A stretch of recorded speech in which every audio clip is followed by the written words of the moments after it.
Бид бол өдгөө мэдээллийн 90 үед амьдарч байна. Энэ 90 үед маргаашийг манлайлах гээд маш олон залуус тэр дундаа унших дуртай, ууггүй хөдөлмөрч, улаан дипломтой инженер 50 маань хүрэлцэн ирээд байна.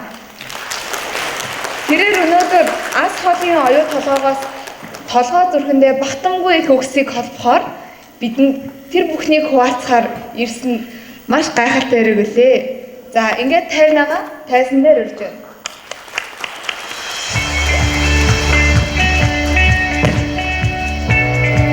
За баярлалаа. За тэгээ хүрэлцээрсэн та бүхэнд энэ төрөнд бүгдээрэнд баярлалаа их сандарч байна. Өөр энэ дээр гараагүй. Тэгээд золзой анх энэ маргаашийн манлайл гээд энэ арга хэмжээнд илтгэгчээр оролцооч гэж хэлэхэд маш их зүйлийг бодсон. Магадгүй одоогоос 2 жилийн өмнө 50-нагаас ийм арга хэмжээнд илтгэгчээр ороод өгөөч ээ гэж асуусан бол би бараг юу ч бодохгүйгээр шууд ирэх байсан баг. Гэтэл энэ удаа бол 2 жилийн дараа ингээд 50-нагаас асуухад би яг юу хийсэн гэж ямар хэлэх үгтэй гэж бүтээсэн туршлага байхгүй байж яг юу хэлнэ л гэж бодсон хамгийн түрүүнд. Тэгээ 21 хоногийн хугацаанд маш их зүйлийг бодсон. Тэгээд өөрийнхөө хамгийн сайн мэддэг зүйлээ л яг энэ дээр гараа ярих гэж бодсон. Тэгээ тэр хугацаанд бодож байхад хариулт нь юу байсан бэ гэхээр би юу ч мэдэхгүйгээл хамгийн сайн мэдж авлаа. Тийм болохоор яг 23 настай оюутлогоо гэдэг энэ том төсөл дээр инженерээр ажиллаж байгаа хүний хувьд зөв тайван гэж энэ хүн яг ямар үзэл бодолтой байдгийм бэ гэдэг тийм зүйлээ л өөрийнхөө дотоод ертөнцийг та бүхэн нээж ярих гэж бодож байна. Тэгээд авах гэхийн ухаанаар та бүхнийг хандна гэдэгт найдаж байна. Тэгээд яриагаа цааш үргэлжлүүлэхийн тулд та бүхэн дэмжлэгийг авах хэрэгтэй байна. Тэгэхээр та эдээс би нэг асуулт асууя гэж бодож байна. Яг энэ цугалтсан байгаа 700 гаруй залуучууд байгаа гэсэн тийм. Өөрийн гэсэн мөрөөдөл олцсон би өнөөдөр яг энэ мөрөөдөлтэй хүн шүү гэдээ байж байгаа хүн байвал баруун гараа өргөөсэй гэж хүсэж байна. Вау ямар гоё юм бэ. За тэгвэл гараа буулгахгүй байж байгаа буулгахгүй манайхаа.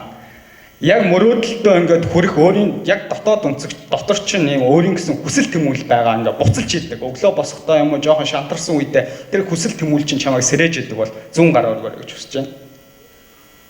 Маш олон. Одоо тэгвэл бити буулгаарай. Хэрвээ тэр хүсэл тэмүүлэлдээ та хөдлөгдөөд өдөр болгон мөрөөдлийнхөө төлөө ямар нэгэн үйлдэл хийдэг бол ямар нэгэн идэх гаргадаг бол алга өөртөө зориулж алгаад ташаарай гэж хүсэж байна. Баярлалаа. Маш олон хүн байна те баг дийлийнх нь байна. Би энэ хүмүүс бүгдэнд нь натаарч байна. Яагаад тэгэхээр одоо 50 гэдэг залуугаас таны мөрөөдөл юу вэ гэж асуувал би хариулж чадахгүй. Одоо хүртэл энэ 23 настай гэдэг энэ залуугийн би ахацсан асуулт. Би зүхтаал тойрол гарна. Таны 5 жилийн дараах зорилго юу вэ гэж надаас асуувал би мэдэхгүй. Хүсэл тэмүүлэлтэй биш, зорилготой биш, мөрөөдөлтэй биш юм шиг сонсогдож байж магадгүй. Тэгвэл энэ нь яг хаанаас эхэлсэн бэ гэж, ийм бодол яг юунаас эхэлвэ гэдэг цэг рүүгээ буцаад хэдүүл очие. Анх мэрэгчлээ сонгосон. Барилгын инженер гэдэг мэрэгчлийг анх сонгох боллоо. Тухайд би 3 мэрэгчлээ сурна гэж бодож байсан. Яг элсэлтийн ерөнхий шалгалтаа өгчөөд бизнесийн удирдлага, хуульч, нэгтлэн бодогч. Тэгэд ийм 3 мэрэгчлээ сурна гэдээ бүр дотроо бодцсон. Тэгээ аль нь ер нь тест хамаагүй мэрэгчлээ. Тэгж яваад оноогоо авсан өдрөө тест хөндлөн сонголт хийсэн. Барилгын инженер гэдэг мэрэгчлээ. Тухайд яагаад ийм мэрэгчлийг сонгосон бэ гэхээр зах зээлийн харсан. Аав ээжтэйгээ зөвлөсөн. Аав ээж болохоо тухайн 2012 онд бол барилгын салбар бол маш их тесрэлт хийсэн. Гараад ажлын байр ихтэй, цалин өндөртэй гэдэг мессеж өгсөн. Би айжсэн. Яагаад гэхээр шугам зурагта улаан ойл хөвгдсэн. Би зүгээр шугам зургийн хичээл дээр зүгээр ангийнхаа хамгийн сайн хүүхдийн хажууд очиж суужгаад аргалаад, зураал дүнгээ гаргуулдаг гэсэн. Тэгээ аргалаад явсаар гад ирсэн хүүхэд яаж барилгын инженер болох вэ гэж. Тэгээ тэр үед тэгээ нөгөө яалчвал зах зээл гэдэг сонголтод дөрөөлөөд сонгосон. Тэгээ аав ээж тайвшруулжсэн. Ингээд ороод сурчин зураг гэдэг чинь амархан. Нэг бол одоо бүх техник технологи хөгжөөд компьютер дээр зурдаг болсон. Тийм болохоор ороод бол сурна. Миний хөө асуудал ах. За сонгосон мэрэгчлээ. Мэрэгчлээс юу ч мэдэхгүй. Би өөрийгөө тухайд алдчихин ч гэж бодоогүй, онжин ч гэж бодоогүй. Зөвхөн дуртай дургуунд хамаагүй би үүнийг хийх л ёстой гэж сонгосон. Нэгдүгээр курст орсон. Ингээд эхний 5-7 хоног бол зүгээр хаягдсан юм шиг мэдрэмж авсан. Хичээлээ юу ч ойлгохгүй. Шүтээс шүү дээ тийм. Тэгээд би мэрэгчлэр нь буруу сонгожтой л гэж бодож эхэлсэн. Шантарч эхэлсэн. Энэ буруу зүйл рүү ороод ирчих. Тухайд үеийн найз нөхөд маань ингээ гадаад дотоод руу сурах гай явцсан. Тэг миний ээж аавд бол надад тийм 10-20 мянган доллар байсангүй л. Надад тийм сонголт байгаагүй. Мэрэгчлээ солино гэдэг сонголт надад ирэх байгаагүй. Тэгээд яг 5 дугаар 7 хоног дуусаад семинараа тарж явахдаа одоо нэг 6000 төгрөгийн нэг цагаан ном байд. Дүрслэх геометр гэдэг. Тэр номыг худалдаж яваад би маш тод сандаг худалдаж яваад гэртээ очиод тухайн өдрийн лекцийг дахин давтан уншдаг байсан. Семинар дээр бодуулсан бодлогыг дахин өөрөө давтаж ингэж гэртээ боддог. Яг 2-3 давтаа бодчих тэрийг ойлгодог. Тэгээд энэ хүүхдүүд бос хүүхдүүд ойлгох чинь би одоо миний тархины хөгжил тийм дорой юм болов гэдэг өөртөө ингээ уурлал гэрлүүг ингээ алхаад гэсэн. Тэгээд тухайн хичээлийг яг дуусах шат руу ингээ явж байгаа. Би өдөр болго өөрийгөө ахиж ийн гэдэг баг-багаар мэдчихсэн. Тэгээ нэг 6 дугаар 7 хоног 7 дугаар 7 хоног руу орохоор хүүхдүүдтэй ерөнхийдөө танилцж эхэлнэ шүү дээ. Тэгээ хүүхдүүдээс миний яг тэр процессоос юу аварч гарсан бэ гэхээр би мэддгүйгээс огтхон ч айдаг байсан. Огт танихгүй хүүхдээр очиод би энэ өнөөдрийн лекцэн дээрээс юу ч ойлгосонгүй. Чи надад цаг гаргаад тайлбарлаад өгөөч. Хүмүүсээс байнга очиж шаналгана. Хүмүүс одоо манайхан бодвол энэ тайвна дэндүү шаналгаа өгөх гэсэн шүү гэж магадгүй. Тэгж явсараа нөгөө хүүхдүүдийг би гүйцсэн. Гүйцээ тухайн начир буюу одоо дүрслэх геометр гэдэг хичээлийг миний одоо хамгийн өндөр голчтой хаалгаж чадсан хичээлүүд юм аа нэг. Би юу гэж бодсон бэ гэхээр хүн чадахгүй гэдэг зүйлээр өөрийгөө ингэж хаачдаг юм байна гэж. Дуртай дургуй нь хамаагүй. Тэгэхээр би яг энэ үгээр юу гэж хэлхийг хүсэж байна гэхээр хүн одоо та бүхэн нөгөө дуртай зүйлээ ол өөрийнхөө хүсэл мөрөөдлийг даг маш олон номон дээрээс одоо урам өгөх ярианууд дээрээс авч байгаа. Би үүнтэй бол эсрэг байр суурьтай байдаг. Магадгүй та бүхэн олцсон 100% өөртөө итгэлтэй энэ үнэхээр миний дуртай зүйлийг олцсон байгаа бол болж जैन түүнийхээ төлөө зүтгээд үзэж болно. Та бол азтай байна гэж хэлээ. Би хараахан тийм зүйлээ олоогүй байгаа болохоор би та бүхэн чадахгүй зүйлээ хийгээрэй л гэж хэлмээр. Огтхон чадахгүй зүйл. Би дүрслэх геометр шугам зураг гэдэг зүйлээс маш хол байсан. Би чадахгүй зүйлтэйг ноцолцсон. Өөртөө том шаардлага тавьсан. Магадгүй надад сонголт байгаагүй болохоор би түүний хийхээс өөр сонголт байгаагүй. Тэр процесс дундаа би өөрөө дурлж эхэлсэн. Барилгын инженер гэдэг мэргэжлийн үнэн мөн төрхөнд дурлж эхэлсэн. Анхандаа бол дургүй байсан шүү дээ. Гэхдээ 2 жил, 3 жил ингээд явсны үр дүнд би дурлж эхэлсэн. Гэхдээ энэ процесс ингээд үлгэрийн юм шиг сайхан яваад үргэлжилсэнгүй л үгүй. 4-р курст ороод диплом бичдэг. Диплом бичих тэр үед 6 сар ерөнхийдөө бол 4-өөс 6 цагийн нойртой онж байгаа. Тэгээд манай ангийн нэг хүүхдийнх нь аавынх нь офис дээр бид нар 6 гээл ажилчтан тарангууд бид нар өдөржин номын сан сууж байгаа л автобустад элгэн нухаж талах малах ойр зүрх юм аваад тэдний офис руу очдог. Тэгээд ганцхан ортой орон дээр ээлжиж унтдаг. Шөнө бие бинийгээ татаж сэрээдэг. Тэгж диплома 6 сар үтсэн. Тэр үедээ би юу гэж дотроо бодсон бэ гэхээр новш гэж энэ мэргэжлийг яах гэж сонгоо гэж бодсон. Магадгүй энэ хараалын үг ингээд хэлсэн та бүхэн сонин санаж байж магадгүй. Гэхдээ тухайн үед энэ хараалын үгээс аимшигтэй тийм мэдрэмж надад төрж байсан. Би яах гэж сонгоо гэж. Харин би даруйхан харуулъя үг хэллээ. Тэгээд тэр процесс донд ингээд наг зовоож байгаа шүү дээ. Өдөр ирэх тусам би яах гэж сонгоо нэг чадахгүй байгаа юм чинь. Үнэндээ тайван тэр мэргэжил дургуудээ биш. Бидний ихэн хийж байгаа сонголт маань чадахгүй байдаг. Өөрөө чадахгүй байгаад ирэхээр би энэ мэргэжил дургуун байна гэж хэлдэг. Өөрөө түүнийг эцсийг нь хүртэл яваагүй байж би буруу замаар явж байна. Энэ миний хийх биш вэ гэж өөртөө аль хэдийн хан усгсан байдаг. Тийм болохоор альва ямиг чадахгүйгийн тултал нэг эцсийн хүртэл хийх гэдэг нэг оролдоод үзээсэй гэж та бүхэн сүсмээрээ. Тэгээ эцсийн хүртэл яваад үзэх юм бол магадгүй маш хүнд зүйлийн ард гарчих юм бол тэр маш том уран зургийг танд өгч магадгүй. Тийм болохоор мэрэгчлээ сонгож байгаа хүмүүст би ийм чадахгүй зүйл дээр илүү төвлөрөөрэй гэж хэлмээр. Үр дүн бол надад бол тийм чухал биш байдаг. Процесс нь миний хувьд чухал. Өнөөдөр би ямар нэгэн өчигдрөөс илүү үр бүтээлтэй байх ёстой гэдэг надад хандлага дотор маань байдаг болохоор ирээдүйд би 5 жилийн дараа хаана хүрнэ үү 10 жилийн дараа ямар хүн болно уу тэр надад огтхон ч хамаагүй. Би өнөөдрийг хийж байгаа зүйл маань надад чухал.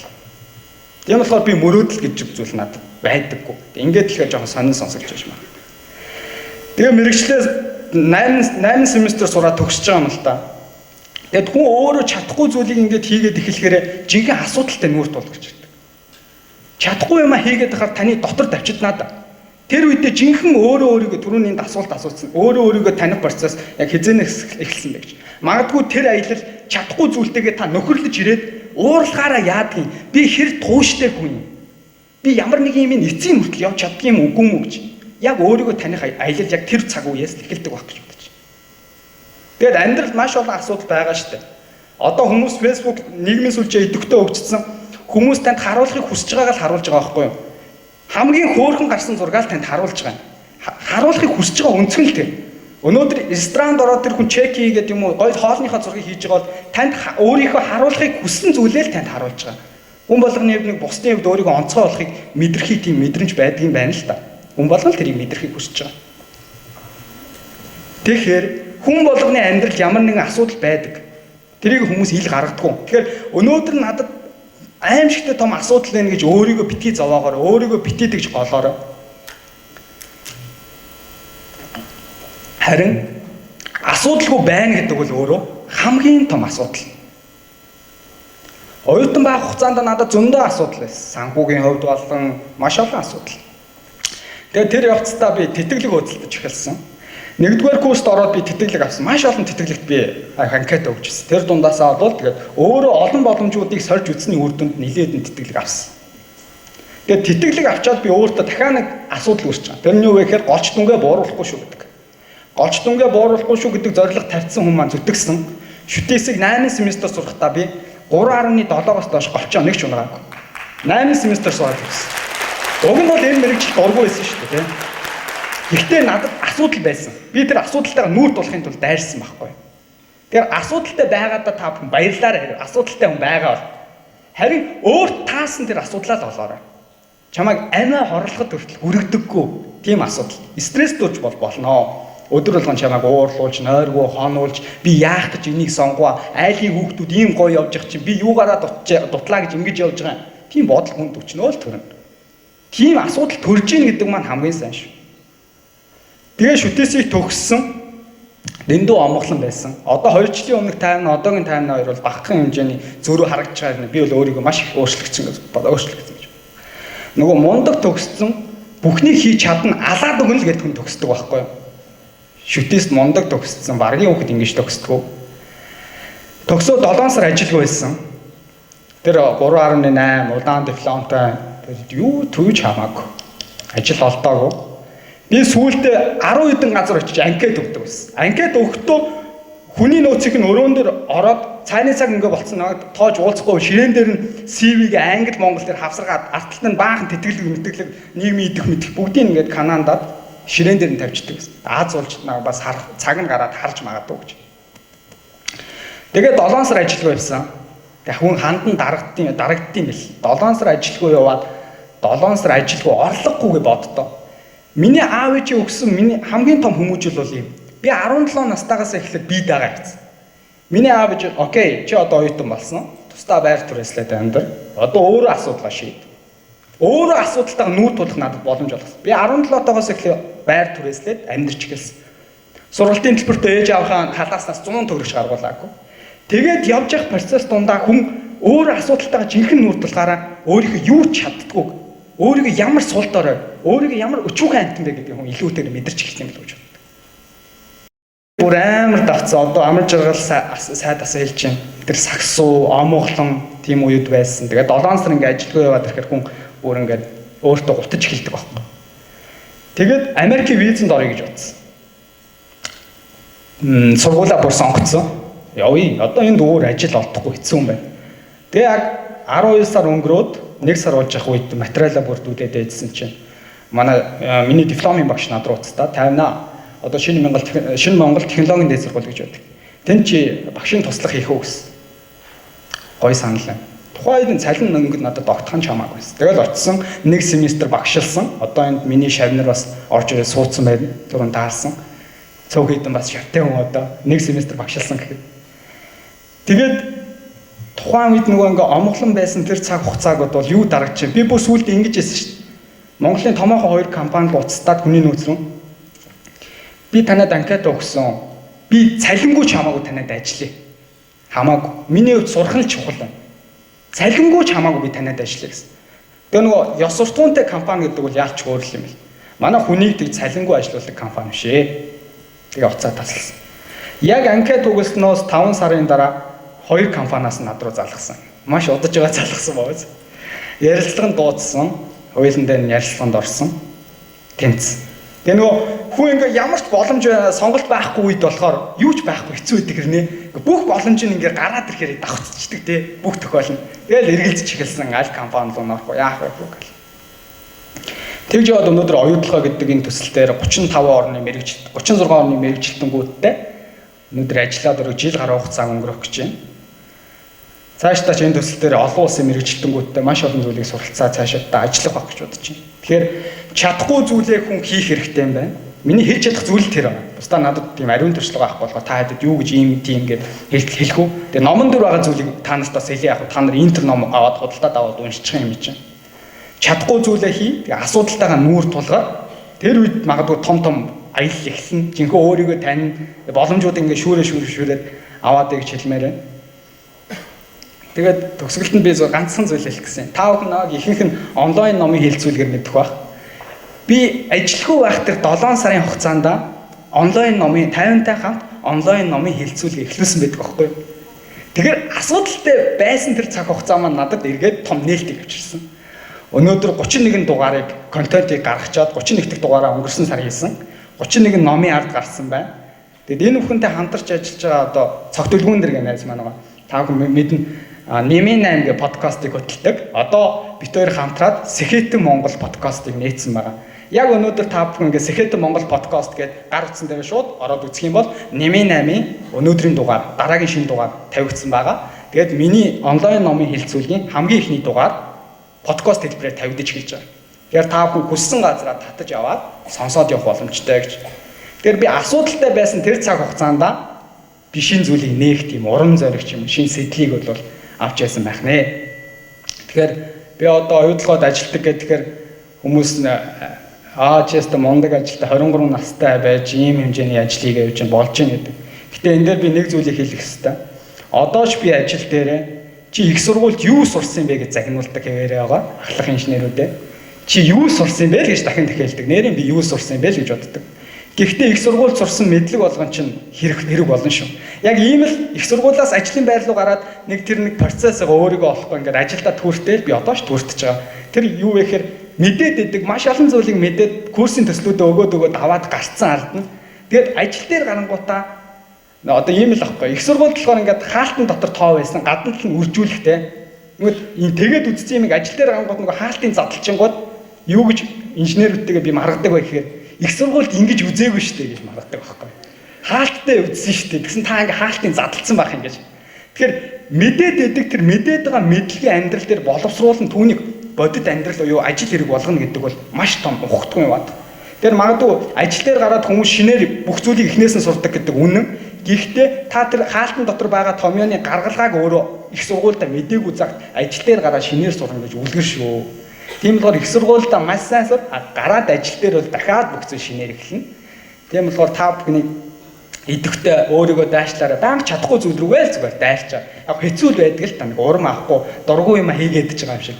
Гэхдээ яг тэр хийж явах хэвчээ өөрийгөө баг нэ гэдэг ингэ яваад байдаг юм аа. Тэгээд би тийм үнэтэй машин ундаггүй. Үнэтэй машин байтугай хямдхан машин ш надад байхгүй. Би тийм хоёр өрөө байранд үнэтэй байранд амьдэрдэг, түрээсийн байранд амьдэрдэг. Найз нөхдийнхөөрөө ингээл амьдэрдэг.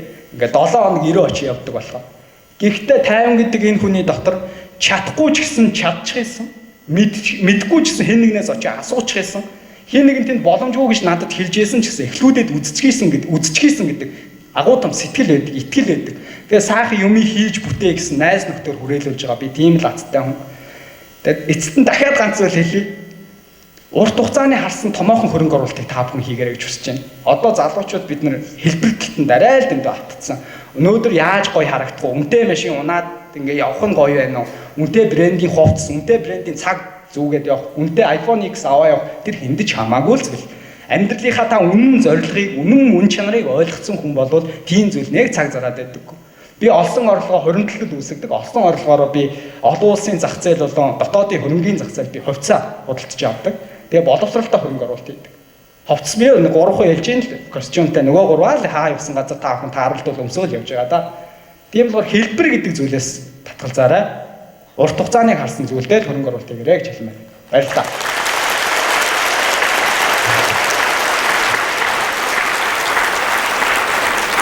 За өөрийн амьдралыг нин өгүүлэх энэ эгэлгүй үйлдэл танд баярлалаа.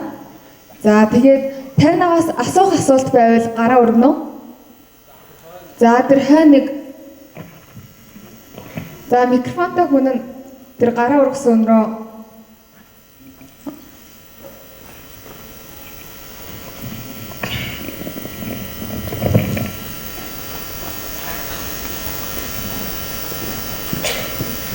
за 58-ны ихтгэл таалагдсан уу?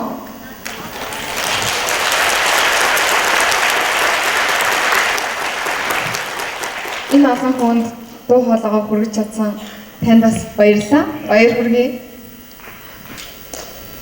За асуулт. За 50-над болгон энэ үлцэн ирсэн залуустаа энэ өдрийн мэдээг хүргэе. Баярлаа. Тэгээд манай 58-ын Антошко гэдэг олон гой залуучууд нийгмийг болон залуусыг их гоё эерэг зүйл рүү байн уриалж идэг. Тэрүүгээр үнэхээр бахархдаг. 58 их бахархаж явдаг шүү. Надад нэг юм зөвлөгөө маягийн асуулт байна л да. Ямар асуулт вэ гэхээр одоо интернет сошиал орчинд тий бид ингээд гоё ингээд эргээр уриалж байхад тий тодорхой хэмжээний нэг сөрөг хандлагатай ус байдаг л да. Сөрөг сэтгэл орж ирдэг тий. Тэр асуудлаас яаж ангиж ирдэг вэ? Тэр асуудлаас яаж бяцлаж яаж гардаг вэ гэдгийг сонирхчихсан байна. За баярлалаа. За баярлалаа. Гэхдээ сөрөг комментууд харьцангуй одоо сүүлийн үед гайгүй болсон юм шиг л шүү дээ. Тэгээ би ч бас лайв хийхгүй утаатай болоход тийм зүйлтэй яг. Энэ зүйлээс жоохон би ингээд нэг бүдүүлэгч юм хариулт хэлье. Яг үнэн байхгүй шүү дээ. Нэг их ухаантай хариулах гэх. Би зүгээр тийм тохиолдолд өөрийгөө юу гэж тайвшруулдаг вэ гэхээр тэнгүүдэд зориулж хариулт бодож суухад хэтэрхий баг цаг байна даа л гэж өөрийгөө тайвшруулдаг. Тэгээд бодлоо. Тэр хүн нэг өөртөө намайг тэгээд хараар будаад өөртөө итгүүлэхийг хүсэл байгаа бол тэнд би 1000 тайлбарлах гэж барахгүй шүү дээ. Тэгэл хайчих. Тэгэл бол. За сахар өгсөн таймнада баярлалаа. Тэгээд ажил өндрөөс өндөр амжилтыг хүсье. За баярлалаа. Дахиад асуултад хариулъя. За тэнд гараа өргөж байна. Манай микрофонтой хүмүүс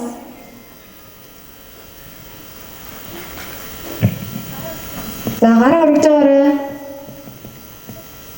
Наша өгөөрэй.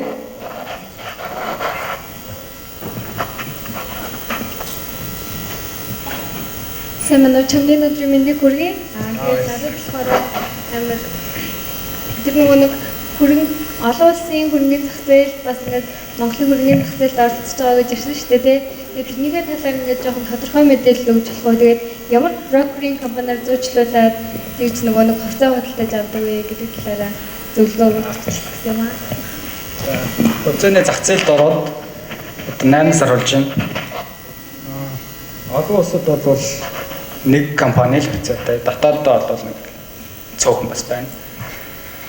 Юу гэж хэлэх вэ гэхээр би хувьцааны талаар мэдлэг байхгүй. Гэхдээ хинээс очиод яг ямар мэдээлэл авах вэ гэдгээ би сайн мэддэг.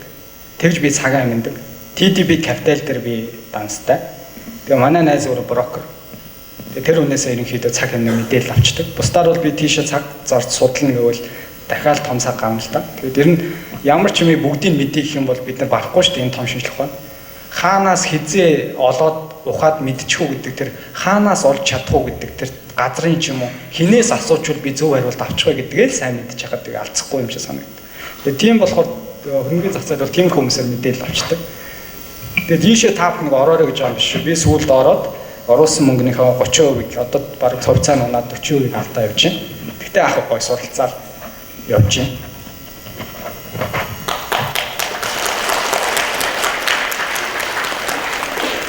За дахиад асуулт асуух хүсэлтэй хүн байна уу? Тэнд харагдаж байна. Түрнээс богино ярьсан юм шиг байна шүү дээ.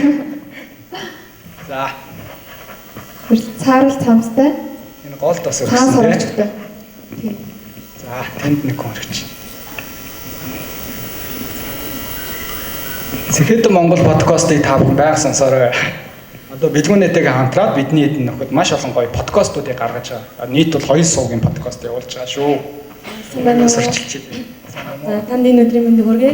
За миний хувьд бол шүтээс одоо 1-р курсын оюутан. Тэгээд яг таны сая ингээд ярианаа сонсож бас өөртөө айгүй том урам зориг авлаа. Миний хувьд бол 10 жилдээ бол физик гэдэг хичээлийг баг үздэг. Тэгсэн хэрнээ одоо шүтээс физикийн тэнхэн гэж явдаг. Тэгээ энэ бол миний хамгийн том асуудал, хамгийн том айдас байсан. Тэгээ таны яг энэ бэлтгэнийг сонсоод би энэ айдасаа давж чадна гэдэг өөрийн амар том итгэл авлаа. Тэгээд танаас асуух асуулт маань болохоор та ингээд сурч байгаа хувцастай сургуульдаа клуб өөр юм сургуулиас бусад юм ажилд идэвхтэй оролцдог байсан уу? Тэгээ мөн төлөвлөгөө гаргаж ирсэн үү гэж асуумаар байна. Асуултыг мартахгүй тулд сүүлээс нь явъя. Төлөвлөгөө гаргах гэдэг. Би ер нь төлөвлөгөө нэх гаргадаг юм дөө. Жил болгоны хүн эцэст тухайн жилдээ би ийм зорилго тавина гэдэг нэг цаасан дээр бичдэг штэ дэвтэр дээр. Энэ жил огт бичээгүй, нэг бичээгүй яваад үзье гэж бодоод. Ер нь нэг яг тэдэн жилийн дараа, 5 жилийн дараа энэ оны эцэст ийм юм хийн. Би нэг тийм төлөвлөгөө гаргадаг байна. Яагаад тэгэхээр нөгөө л төрөж илтгэлийн онгол агуулга. Өнөөдөр л би үр бүтээлтэй авах хэрэгтэй. Өчигдрөөсөө илүү 0 өчигдрөөсөө л илүү байвал тэр хувь нь хамаагүй 0.1000-ны 1 байна уу 0.100-ны 1 байна уу хасах тэмдэг рүү л оруулчихгүй тулд өдөр болгонд үр бүтээлтэй авахд тэгээд аяанда тэр цэг дээр бол очно гэж бодож байна. Миний хувьд. Тэгэхээр би нэг төлөвлөгөө гаргаад өдрийн тэмдэглэл хөтөлдөггүй шүү. Ер нь жоох хайнга дуу. Тийм. За хоёр дахь нь болохоор тэр айдсаа ингээд яг уран эхний асуулт нь айдсаа давчин гэдэг чинь тий. Тэгэхдээ болоогүй. Ингээд тийм гоё мэдрэмж одоо чи ингээд дотор чинь гоё бослаад уран зэрэг авалаа болох юм байна гэдэг. Тэгээ нэг сарын дараа юм уу яг энэ уран зэрэгч жоохон унтарна. Тэгээ тэхгүй тул чадахгүй зүйлтэйг өдөр болгон л ингээд нүүрэн тулах хэрэгтэй. Би яг гоё хариултыг мэдэхгүй байна. Гэхдээ хариултыг хаанаас олохыг бол мэднэ. Өдөр болгон л чадахгүй зүйлтэйг ноцолдоод байна. Дуртай зүйлээ хүн олцсон гэж боддог. Гэхдээ тэр нь сэтгэл хөдлөлтөд хэд их автдаг юм шиг надад санагддаг. Тэр дуртай зүйлээ олон олтлоо чадахгүй зүйлтэйг л ноцолдох хэрэгтэй юм шиг миний зүгээр бодолт юм. 50-аас 10 жилийн дараа таны мөрөөдөл юу вэ гэвэл би нэг арай нэг барьцтай зүйл хэлэх баха. Өнөөдөр хэлэх гэхээр би нөгөө өөрт байхгүй хэрэгцээн дээрээ тулгуурлаж хариулт хэлэх гэдэг. Тийм л 10 жилийн дараа энэ өөрийн наацхийн хэрэгцээнүүдэд хангасныхаа дараа арай бодиттой мөрөөдөл хэлэх баха. Баярлалаа. За ингээд асуулт хариултын хэсэг маань өндөрлөж байна. Тэгээд үнэтэй цаг зарцуулсан таймнадаа маш их баярлалаа. Намайг тоож урьж оролцуулсан та бүхэнд маш их баярлалаа. Ийм мондог эрхмүүд нэг тайзан дээр гарна гэдэг бол миний туйлын хүндэтгэлтэй хандж байгаа хэрэг шүү. Баярлалаа.